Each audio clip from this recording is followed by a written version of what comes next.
Johannes 16 vers 33 sê, dit het ek vir julle gesê, dat julle in my vrede kan hê. In die wêreld sal julle verdrukking hê, maar hou goeie moed, ek het die wêreld oorwin. Sien my vriend, Jesus het ons gewaarsku dat ons probleme sal hê in hierdie wêreld, maar ook sê hy dat ons vrede te midde van dit sal vind by hom en dat ons moed moet hou.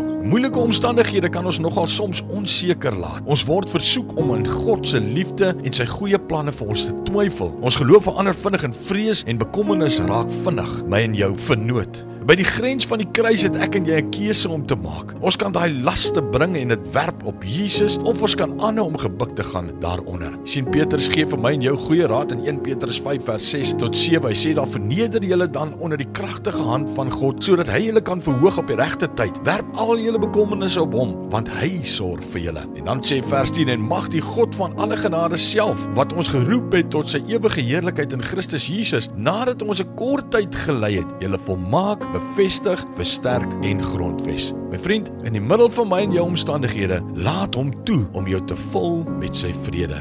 Here, baie dankie vir hierdie skrif vanmôre, wat so reg in ons harte inval. Dankie dat ons kan weet, Here, dat ons goeie moed kan hou, want ons sal vrede kry by U te midde van dit waartoe ons gaan. Here, ons loof U, ons prys U en ons eer U in Jesus se naam. Amen.